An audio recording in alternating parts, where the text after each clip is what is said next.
नमस्कार मित्रांनी मैत्रिणींनो, आज मी तुमच्यासाठी खूप छान कथा घेऊन आली आहे. कथेचं नाव आहे घटस्फोट. कथा आवडली तर कथेला नक्की लाईक करा. आपल्या आयुष्यात अशा अनेक गोष्टी घडतात ज्यामुळे आपण सध्या जे घडत आहे ते सोडून आपलं संपूर्ण लक्ष त्याच गोष्टीवर केंद्रित करतो. माझ्या आयुष्यातही असंच काहीसं घडलं. माझ्या माहेरी काही वर्षापासून वाद चालू होते. मी नवऱ्याला याची काहीच कल्पना दिली नाही. मला असं वाटलं की या सगळ्या गोष्टींमध्ये त्याला अडकवू नये, म्हणून मी हे सगळं त्याच्यापासून लपवलं आणि माझ्या पद्धतीने हे सगळं सोडवण्याचा प्रयत्न करत राहिले आणि नकळत मी माझ्या नवऱ्यापासून दूर होत होते. पण मला कल्पनाही नव्हती की ह्या सगळ्यामुळे माझ्या वैयक्तिक आयुष्यात अजून मोठ्या अडचणी घेऊन येतील. मी त्यांच्यापासून खूप गोष्टी लपवल्या होत्या. त्यामुळे त्याला काय काय वाटायला लागलं आणि त्याचं मन कधी माझ्यापासून दूर जाऊ लागलं हे मला कळलंच नाही. लग्नाला इतकी वर्ष झाली होती, त्यामुळे मला वाटायचं की सगळं अगदी सुरळीत चालू आहे. पण हे सगळं असं कसं आणि कधी घडलं हे मला जाणवलंच नाही. आमच्या नात्यात अशा प्रकारचं काही कधीच घडलं नव्हतं. तो माझ्याकडून फारसं काही विचारत नसे. त्याचा स्वभावच कदाचित तसा असेल किंवा कदाचित माझ्या अडचणींमध्ये मी इतके अडकलेले होते की त्याला काय वाटतंय हे मी पाहूच शकले नाही आणि जे माझ्या आयुष्यात घडणार होतं ते मी समजूनच घेतलं नाही. जेव्हा माझ्या डोळ्यावरचा तो पडदा दूर झाला आणि मी स्पष्ट पाहिलं, तेव्हा मला समजलं की माझ्याकडून नेमकी काय चूक झाली आहे. मला त्या चुकीची जाणीव झाली होती. मी ती चूक सुधारण्याचा प्रयत्न केला, पण तोपर्यंत कदाचित खूप उशीर झाला होता. एका संध्याकाळी त्यांनी त्यांच्या निर्णयाबद्दल मला सांगितलं. त्यांनी मला स्पष्ट शब्दात सांगितलं, मला तुझ्याशी काही जास्त बोलायचं नाही आणि काही जाणून घ्यायचं नाही. मी फक्त तुझ्यापासून घटस्फोट हवा आहे. माझ्या आयुष्यात आता कोणी दुसरी आहे आणि मला आता तिच्यासोबतच राहायचं आहे. माझा हा निर्णय मी बदलणार नाही, तू काहीही केलंस तरी. हे ऐकून जणू माझ्या पायाखालची जमीनच सरकली. मी कधी त्याच्यापासून एवढी दूर गेले आणि त्यांच्या आयुष्यात दुसऱ्या व्यक्तीने कधी स्थान मिळवलं हे मला कळलंच नाही. मी एवढं मात्र नक्की जाणून होते की एकदा त्यांनी काही ठरवलं की मग ते करूनच सोडतात. मी स्वतःला शांत ठेवण्याचा प्रयत्न केला. मी त्यांच्याशी बसून शांतपणे बोलायचं ठरवलं. मी त्यांना विचारपूस करायची आणि त्यांच्या मनात काय आहे हे समजून घ्यायचं ठरवलं. जर आता त्यांना माझ्याबद्दल काहीच प्रेम उरलं नसेल तर त्यांच्या आयुष्यातून निघून जाणंच माझ्यासाठी योग्य राहील असं मला वाटत होतं. कारण त्यांनी मला अगदी स्पष्टपणे सांगितलं होतं. कधी मी काय विचार करत होते तर कधी काय. मला काहीच समजत नव्हतं की नक्की काय करू. काही दिवस आम्ही या घरात असे राहत होतो जणू काही एकमेकांसाठी अनोळखी व्यक्ती आहोत. आमच्यात कोणत्याही प्रकारचं बोलणं होत नव्हतं. मी स्वतःला आणि त्यांना थोडा वेळ द्यायचं ठरवलं होतं. माझ्या मनात एक विचार येत होता की जर हे खरोखरच कोणाच्या तरी प्रेमात पडले असतील तर मला त्यांच्यासोबत राहायचं नाही. त्यांच्यावर रागही येत होता. पण तरीही मी आमच्या नात्याला अजून थोडा वेळ द्यायचं ठरवलं. शेवटी चूक माझीच होती. मी सुद्धा त्यांना दुर्लक्षित केलं होतं. याच दरम्यान जवळपास 2 महिन्यानंतर त्यांनी घटस्फोटाची कागदपत्रं तयार करून माझ्यासमोर ठेवली आणि म्हणाले, या कागदावर सही करून टाक. मी त्यांच्याशी पुन्हा बोलायचं ठरवलं, पण ते दार बंद करून त्यांच्या खोलीत निघून गेले. पूर्ण रात्र मी रडण्यात घालवली.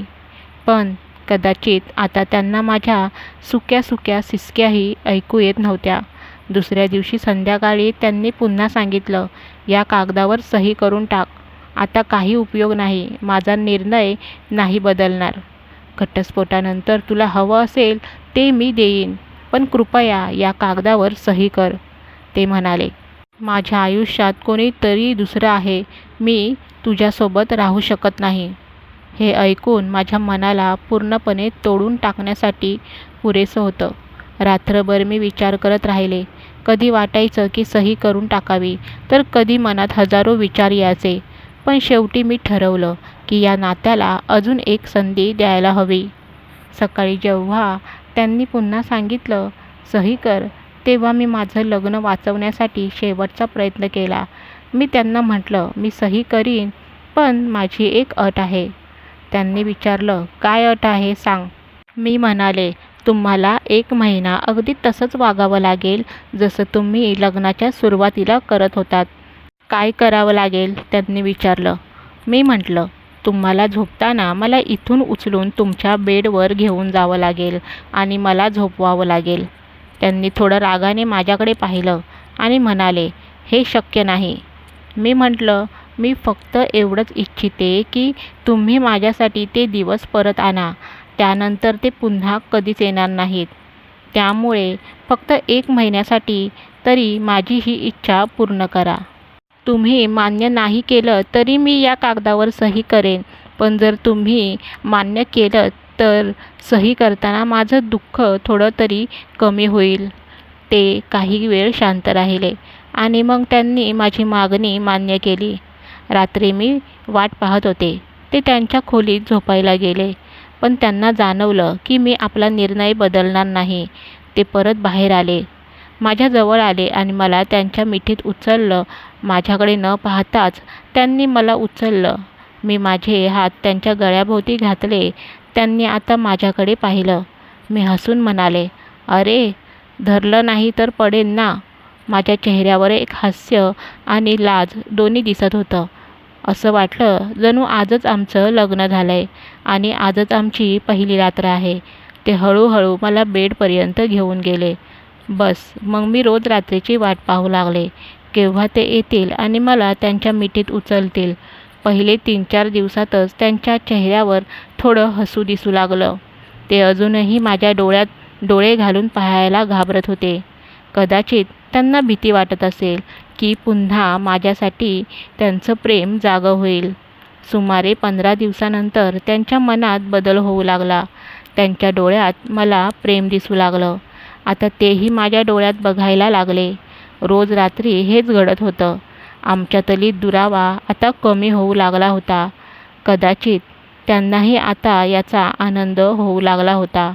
हे सगळं माझ्या आयुष्यातले सुंदर क्षण होते. 1 महिना संपायला आला होता. मला माहीत होतं की यामुळे आमच्यातले सगळे गोड तिखट क्षण आणि तक्रारी संपून जातील. आणि तसंच झालं. कधी महिना संपला हे कळलंच नाही. पण महिना संपल्यानंतरही हे सगळं सुरूच राहिलं.